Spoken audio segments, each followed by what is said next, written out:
예, 2021년 신년 첫 주일입니다. 이제 모든 주일이 동일하게 다 중요하지만 특별히 이 첫 번째 주일은 더 의미가 있습니다. 성경에도 보면 항상 이제 첫 번째 장자 그리고 첫째 번 것에 대해서 하나님께서 소유를 주장하시는 것을 보게 되는데요.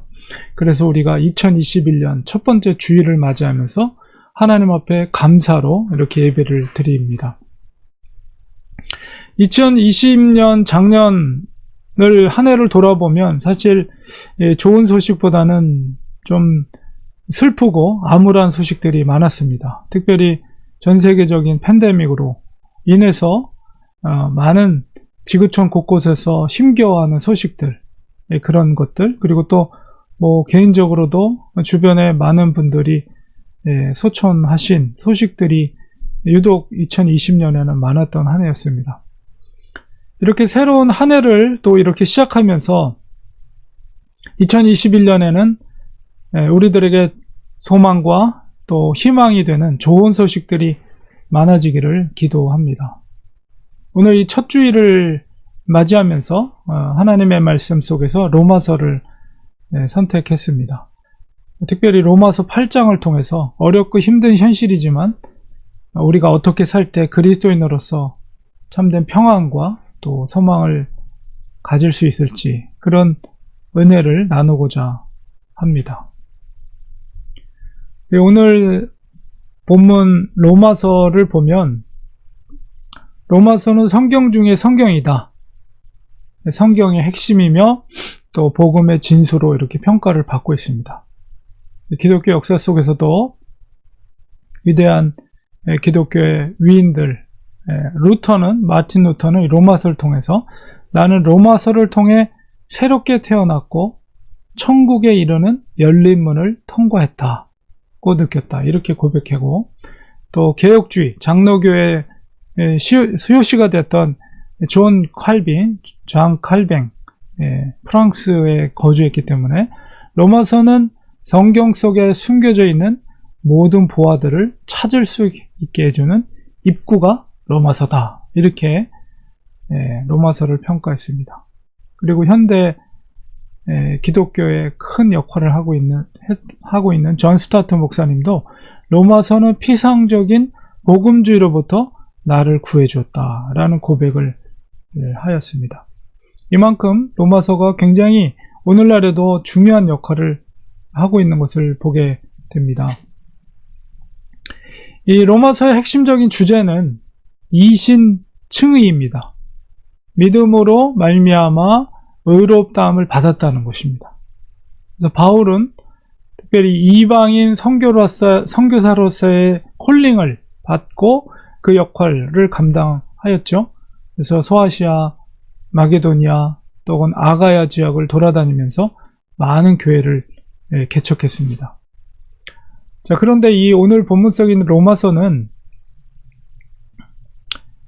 바로 고린도 지역에서 로마에 있는 성도들에게 쓴 편지입니다.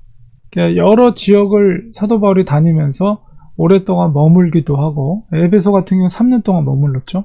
그리고 뭐 데살로니가 교회는 핍박이 심해서 오랫동안 머물지 못하고 이렇게 다른 지역으로 이동해서 여러 지역을 개척했습니다. 그런데 특히 특별한 것은 로마서에 등장한 수신자인 로마 교회는 사도 바울이 한 번도 가보지 않았어요. 그 당시에 이제 로마서 기록한 시기를 이제 55년에서 56년경 고린도에 머물러고 있을 때 쓴 기록으로 우리가 추측을 할 수 있습니다. 고린도에 있는 동안에 이제 머리를 깎았던 겐그리아 출신의 베베라는 여자 집사님을 통해 그 인편으로 얼마나 로마서 16장이 장편의 편지입니까? 두루마리 편지였겠죠. 그것을 한 보따리를 인편으로 베베 집사님을 통해서 로마로 아마 이렇게 전달하는 그런 과정을 거쳤으리라고 봅니다. 한 번도 방문하지 않았던 교회. 그렇지만 그 교회는 15년 동안 자생적으로 성장해 나왔던 교회입니다. 이런 지도자에 의해서 개척된 것이 아니라 일반 평신도에 의해서 짐작하건대는 성령 강림 사건이 있었던 예루살렘의 디아스포라, 로마 출신의 유대인 성도들이 와서 그곳에서 베드로나 사도들의 말씀을 듣고 이제 로마로 돌아가서 교회를 개척한, 그것이 한 15년이 지난 거죠. 자생적으로 성장한 교회였기 때문에 사도 바울은 특별히 아주 체계적으로 교리를 정리해서 이 편지를 보낸 것입니다. 그렇기 때문에 이 로마 교회 성도들에게 있어서 사도 바울의 이 로마서는 얼마나 소중한 편지이며 책이었겠어요?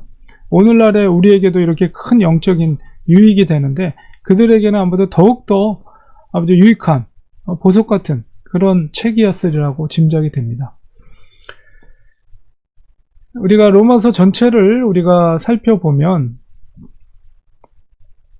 로마서는 특별히 크게는 이렇게 두 부분으로 나눠집니다.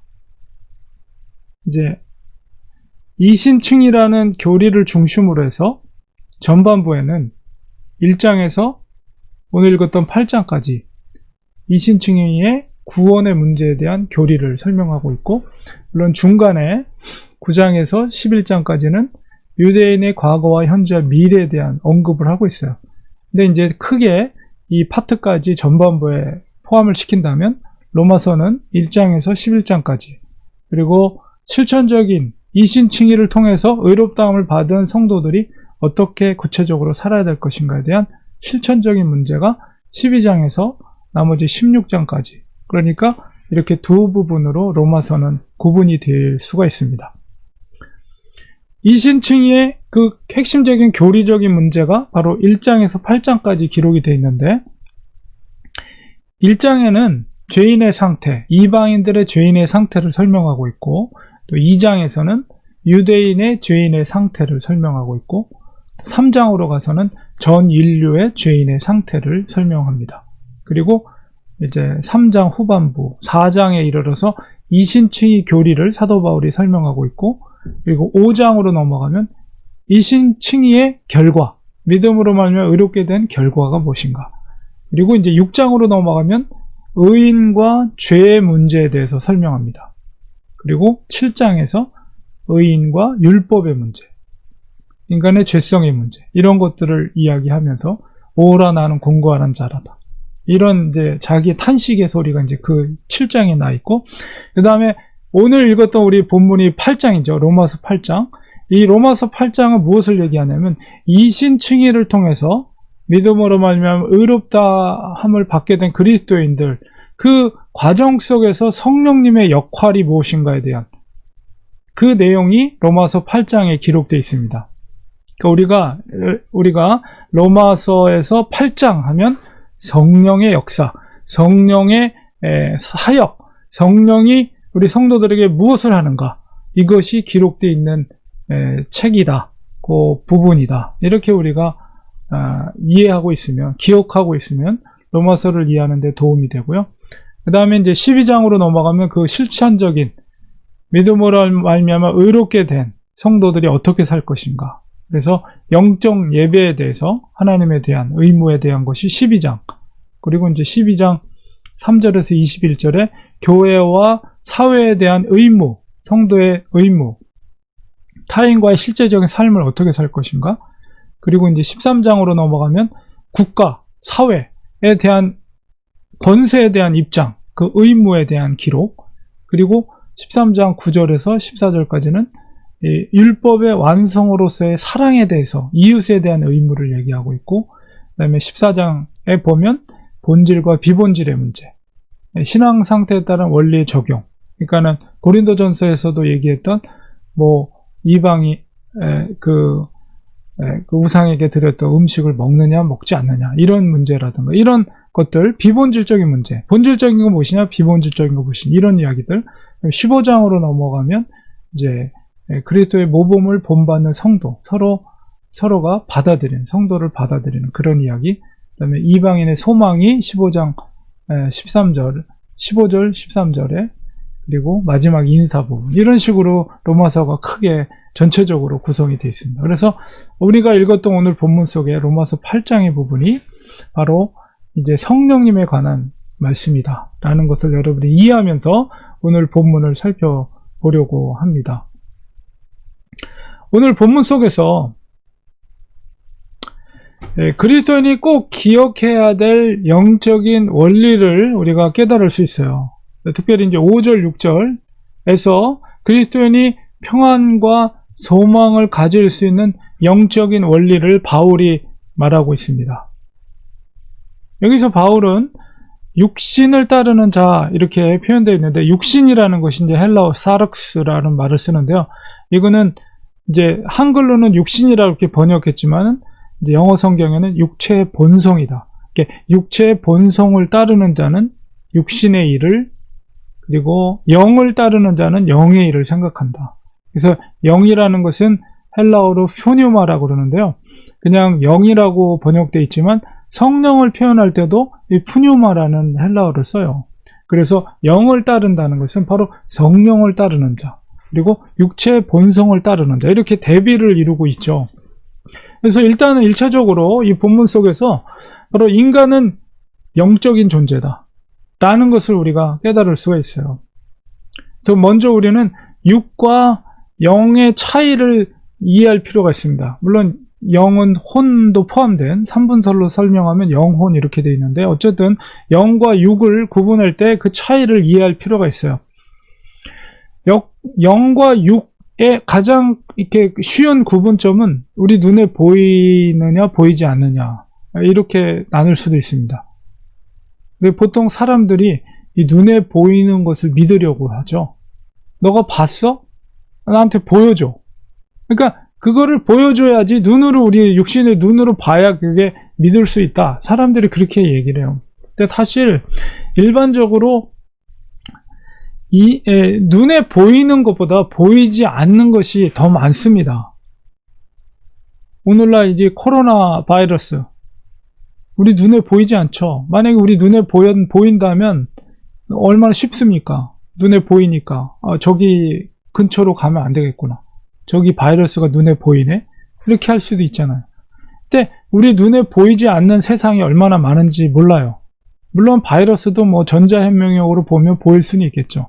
그러나 그렇게 전자현미경으로도 보이지 않는 그런 존재들이 있습니다. 특별히 우리가 믿음의 대상으로 여기는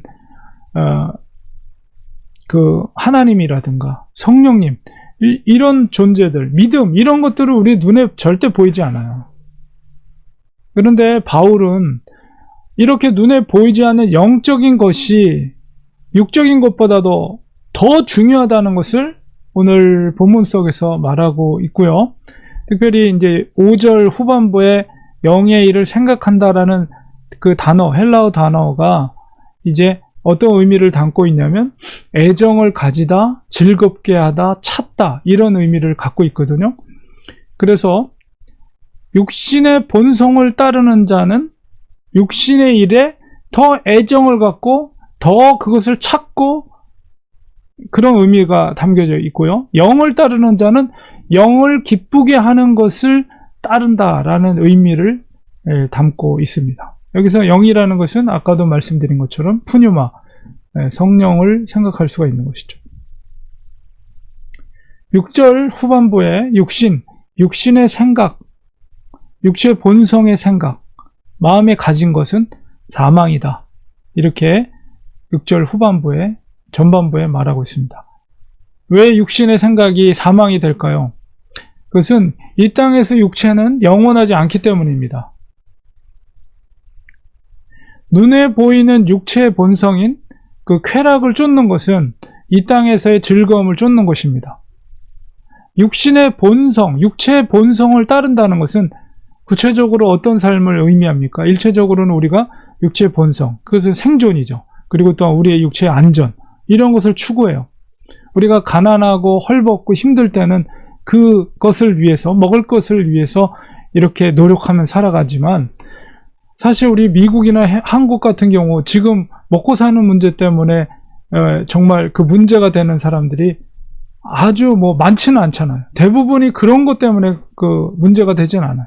그래서 사람들이 먹고 사는 문제가 해결되면 사람들은 더 육체의 어떤 고급스러운 즐거움을 추구합니다.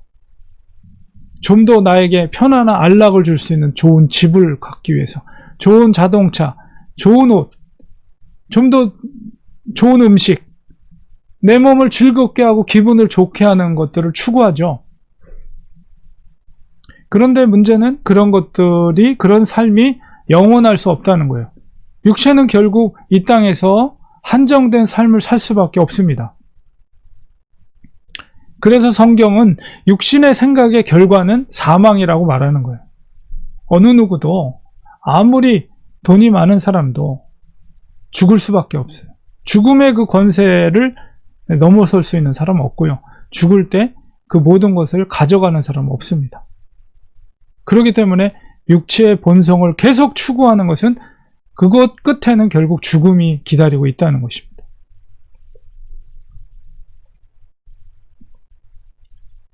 (7절에) 또한 육신의 생각은 하나님과 원수가 된다라고 말합니다. 육신의 즐거움을 추구하는 삶에는 하나님이 존재할 수 있는 공간이 없어요. 삶의 목적이 다르기 때문입니다. 육신의 생각과 육신의 일만을 추구하는 자들은 하나님을 부정하거나 혹은 인정하더라도 그저 신화 속에 나오는 그런 정도의 신으로만 간주합니다. 자기가 얼마든지 이야기거리로 생각할 수 있는 신으로. 육신의 생각은 결국 그 삶의 중심에 누가 있는 거예요? 바로 자기 자신이 서 있는 거예요. 자신이 삶의 주인이고 나머지는 다 주변인일 뿐입니다. 하나님도 결코 주인일 수 없어요. 그냥 자기가 신화처럼 얘기할 수 있는 스토리에 존재하는 그런 신으로 간주해버려요.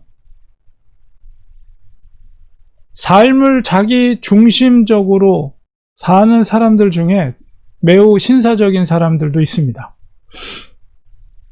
그들은 신의 존재를 인정하지만 그 신은 결코 주인공이 아닙니다. 자기의 주변인일 뿐이죠. 결국 그들에게도 중심에는 자기가 자리를 잡고 있는 것입니다. 그들은 하나님의 법에 굴복하지 아니한다. 그리고 할 수도 없다라고 7절 후반부에 말합니다. 할 수도 없다라는 표현 속에서 믿음은 결국 하나님의 은혜로 주어지는 것임을 우리가 깨닫게 됩니다. 그러나 어리석은 자들은 자기가 원하면 얼마든지 믿음을 가질 수 있다라고 생각합니다. 하지만 그것은 그들의 착각입니다. 믿음은 하나님의 절대적인 주권 가운데 있는 거예요. 누가 믿고 싶다고 해서 믿음이 생기는 것이 아니라 하나님의 은혜로 성령님을 통해서 믿을 수 있게 되는 겁니다.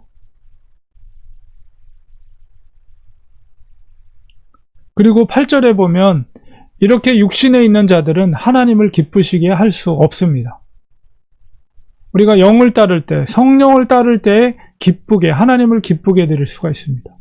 성령을 따를 때 생명과 평강이 보장이 됩니다. 6절 후반부에 있는 것처럼. 우리가 2020년 이제 새해가 시작됐는데요. 우리가 2021년을 전망해 볼 때 결코 쉽지는 않은 한 해가 될 것이라는 생각이 듭니다. 앞으로 큰 도전들이 새해 동안에도 있을 것입니다. 하나님을 대적하는 세속적인 그런 사상의 파도는 오히려 더욱 거세게 밀려올 것입니다. 이럴 때일수록, 이런 시대일수록 우리는 성령을 따르는 삶을 살아야 합니다. 그것만이 우리가 사는 길이에요. 세상의 풍파 속에서도 우리가 평안을 누릴 수 있는 것은 그 길밖에 없어요. 우리 8장 오늘 읽었던 9절, 11절 그 본문 속에서 성령님께서, 우리가 정말 따르는 그 성령님께서 어떤 사역, 무엇을 하게 하시는지 바울이 설명하고 있습니다. 왜 성령을 따르는 것이 소망인가를 설명하고 있습니다. 성령님이 하시는 일이 무엇입니까? 성령의 오늘 본문을 중심으로 해서 살펴보면 첫 번째는 성령님은 하나님과 동일하신 자격을 가지신 분으로 그리스도인임을, 성도가 그리스도인임을 증명하는 일을 하십니다. 9절의 말씀 속에 보면 너희 속에 하나님의 영이 거하시면, 성령님을 하나님의 영이라고 표현하고 있어요. 그것은 뭐냐면 성령님은 하나님과 동일하신, 동등한 자격을 가지신 분이라는 것을 이 말씀 속에서 우리가 이해할 수가 있죠. 그래서 너희가 육신에 있지 않고, 그러니까 육신을 쫓는 삶이 아니라 영이, 성령의 안에 있어서 바로 그리스도의 사람이라는 것을 이 성령이 증거한다는 것이에요. 오늘 본문 앞서서 8장 16절에 보면, 뒷부분에 보면 성령이 친히 우리의 영과 더불어 우리가 하나님의 자녀인 것을 증언한다, 이렇게 말하고 있습니다. 바로 성령님은 이 사람이 정말 하나님의 사람인가, 하나님의 자녀인가, 그리스도인인가, 이것을 증언한다는 것입니다. 하나님의 영이 거하시면 그 사람은 절대 육체, 소욕에, 육신에 있지 않습니다. 영에 있습니다. 영에 있다는 것은 뭐예요? 그것은 바로 삶의 주인이 자기가 아니고 하나님임을 인정하는 삶을 사는 사람입니다. 앞서서 제가 어떤 사람이 추구하는 어떤 이 땅에서의 어떤 즐거움을 말씀드렸는데요. 그리스도인들도 얼마든지 좋은 집에서 살 수 있습니다. 좋은 차를 탈 수 있어요. 그렇다고 해서 인생의 주인의 자리가, 이 하나님의 영이 거한 자들에게 주인의 자리가 자기라고 고집하는 것이 아닙니다. 하나님을 주인으로 삼고 살아갑니다. 물질은 수단일 뿐이지 목적이 아닌 거예요. 그런 사람들은, 그래서 그리스도인들은 삶의 최고의 가치를 바로 하나님을 영화롭게 하는 것이죠. 하나님의 영이 거한 분들의 삶은 분명히 다릅니다. 물질과 하나님을 선택하는 선택의 기로에서 절대로 물질을 선택하지 않아요. 성령님이 그걸 증거하는 거죠. 하나님을 위해서라면 모든 것을 하나님의 은혜로 누리는 삶을 살 수 있어요. 충분히. 그러나 결정적인 순간에 물질의 어떤 것들을, 가치를 포기해야 될 하나님과 그 선택의 기로 속에서 조금도 고민하지 않고 하나님을 선택하는 사람, 하나님의 영이 거한 사람들, 하나님을 위해서라면 모든 것을 내려놓을 수 있는 각오가 되어 있는 사람. 왜 그렇습니까? 인생의 주인이 하나님됨을 인정하기 때문이죠. 이 땅에서 그런 믿음의 태도로 살기 때문에, 그렇게 살기 때문에 하나님의 심판대 앞에, 그리스도의 백보자 심판대 앞에서 우리 속에 함께 하신 성령님께서 우리에게 증거하는 거예요. 이 사람은 하나님의 자녀입니다. 이 사람은 하나님을 최고의 가치로 여기며 이 땅에서 살았습니다. 주님 앞에 증언하는 역할을 성령님이 하신다는 것입니다.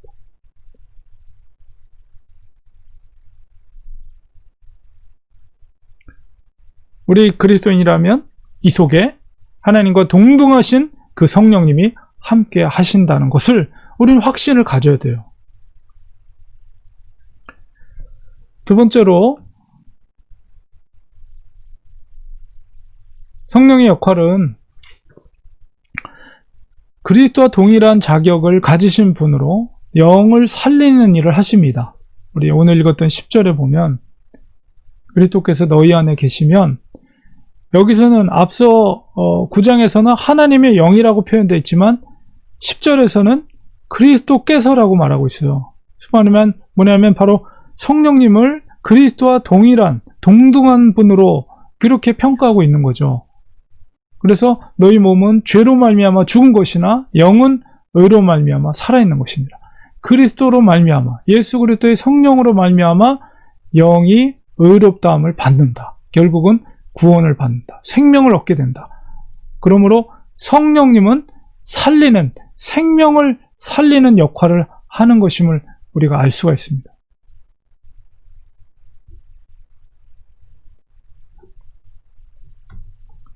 바울은 이 성령에 대해서 시작되는 8장 1절 2절에서 성령이 바로 생명의 성령이라는 표현을 하고 있어요. 8장 1절에 그리스도 예수 안에 있는 자에게는 결코 정죄함이 없나니 이는 그리스도 예수 안에 있는 생명의 성령, 생명의 성령의 법이 죄와 사망의 법에서 너를 해방했습니다. 성령의 역할이 뭐라고요? 생명의 생명, 살리는 것. 죽음의 권세에서, 죄의 권세에서, 사망의 권세에서 해방시키고 살리는 것, 생명을 주는 일. 바로 성령이 그것을 한다는 거예요. 그렇기 때문에 여러분, 이 생명이라는 것은 우리에게 소망이 됩니다. 여러분, 우리 밤하늘에 하늘을 바라보세요. 얼마나 많은 별들이 있습니까? 이 광활한 우주, 이 우주가 얼마나 넓은지 우리는 상상도 못하죠. 하나님이 창조하신 우주.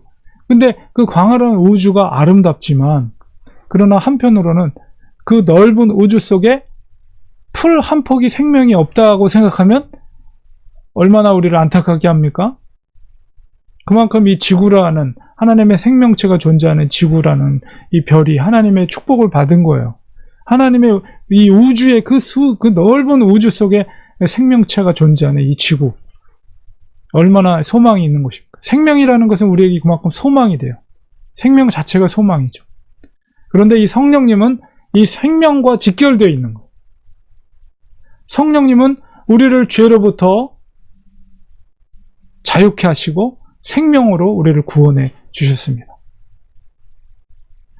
성령님은 바로 우리를 죄로부터 구원하였을 뿐만 아니라 또한 살리는 일을 하십니다. 병들어 있는 영혼을 살리십니다. 회복시키십니다.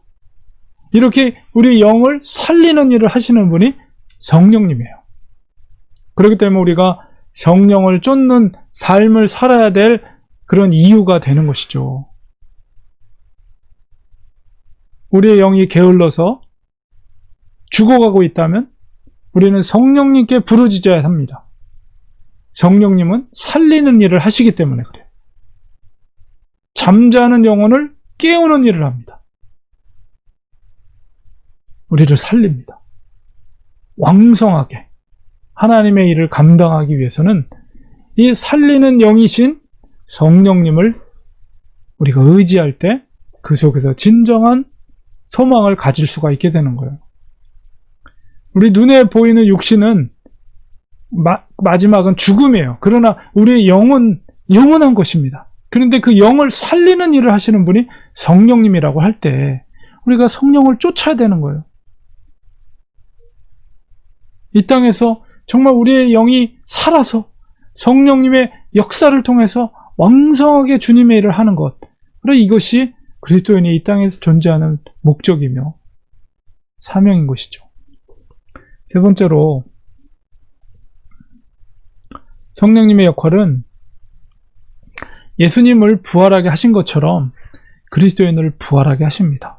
11절에 예수를 죽은 자 가운데서 살리시니, 하나님이죠. 하나님의 영이 너희 안에 거하시면, 하나님의 영 성령님이에요. 그리스도의 예수를 죽은 자 가운데서 살리시니, 하나님께서 예수 그리스도를 살리셨어요. 누구를 통해서? 성령님을 통해서 예수님을 살리신 거예요.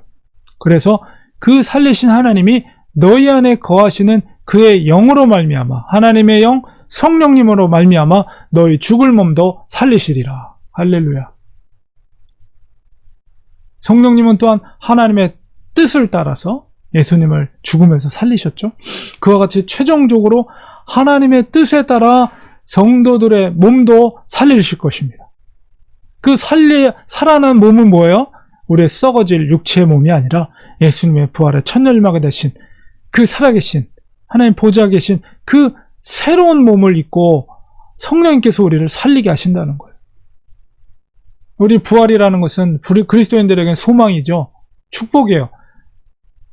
부활은 믿는 자들만 부활하는 게 아니에요. 믿지 않는 자들도 부활합니다.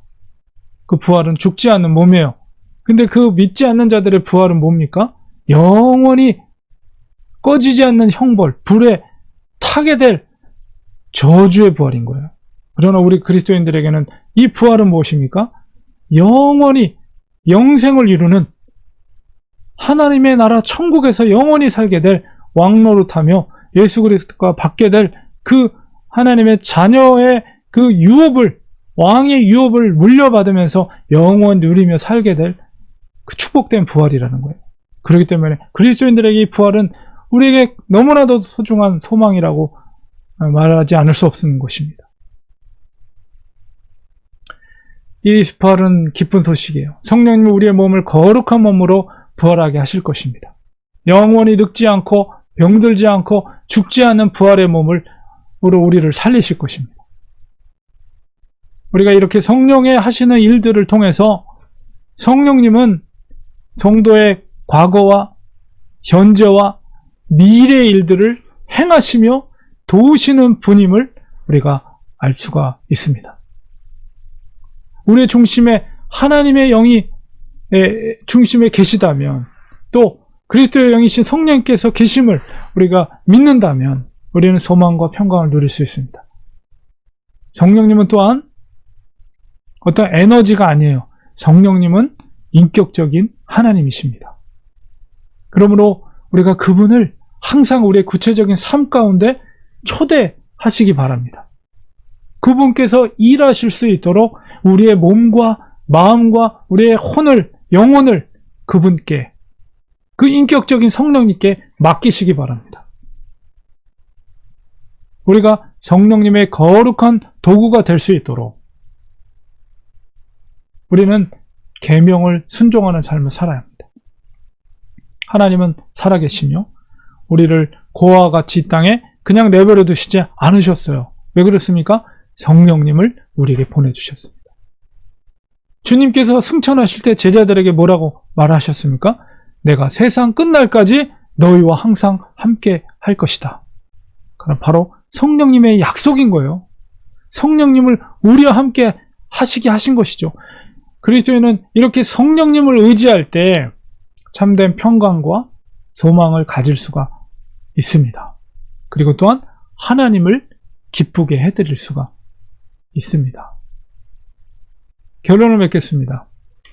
2021년 첫 주일 하나님께서 예배 가운데 임재하신 줄 믿습니다. 코로나로 인해서 고통, 질병의 고통, 또한 일을 못하는 실직의 고통, 혹은 생활의 어려움, 이런 현실 속에 우리는 이 새해를 맞이하고 있습니다. 이런 가운데서도 우리가 소망과 평강을 가질 수 있는 것은 우리 안에 성령님께서 함께 하심을 믿기 때문에 그렇습니다. 2021년 한 해에는 더욱 성령님과 함께 하시는 한 해가 되시기를 바랍니다. 성령님은 우리를 살리시는 분이십니다. 우리의 영은 하나님의 뜻으로 충만하게 채워주시는 분입니다. 우리는 연약하지만 성령님을 의지할 때 하나님께서는 우리를 귀하게 사용하실 것입니다. 과연 주님 앞에 섰을 때 성령님께서 우리를 무엇이라고 변호해 주실까를 한번 생각해 보시기 바랍니다. 진심으로 성령님께서 우리를 축복해 주시고 칭찬해 주시고 변호해 주시고 격려해 주시는 그런 하나님 앞에서 심판대에서 그런 삶을 우리는 이 땅에서 살기를 축원드립니다. 성령님의 마음을 근심케 해서는 안 됩니다. 믿음의 순종으로 성령님을 기쁘게 드리고 정말 하나님 앞에 쓰임받을 수 있는 이 땅에서의 제자들이 되기를 소망합니다. 성령 충만한 2021년 되기를 간절히 주님의 이름으로 축원드립니다. 우리 기도하겠습니다. 하나님, 어렵고 힘든 시기 속에서 우리가 새해를 맞이하게 되었습니다. 앞으로 1년 동안에는 어쩌면 더 힘든 많은 일들이 우리들의 삶 가운데 나타날지도 모르겠습니다. 하나님, 그러나 어떤 상황 속에 있을지라도 우리가 소망을 갖고 정말 생명을 가질 수 있는 것은 우리 속에 성령께서 함께 하심을 믿기 때문입니다. 인격적인 우리 성령님을 의지하기 원합니다. 날마다 성령의 충만함을 의지하며 성령 충만함을 가지고 하나님 우리에게 맡겨진 사명을 땅에서 충성되이 살아가는 저희들 되기 원합니다. 2021년 한 해 동안 우리 속에 내주하신 성령님께서 뜨겁게 역사해 주시고 그분을 우리의 삶 가운데 초청하고 우리의 삶의 주인으로 인정하고 그분의 음성에 귀 기울여 가라 하는 곳에 가고 멈추라 하는 곳에 멈추며 하나님의 말씀에 순종하는 2021년 한 해가 될 수 있도록 축복하여 주시옵소서. 예수님의 이름으로 기도리옵나이다. 아멘.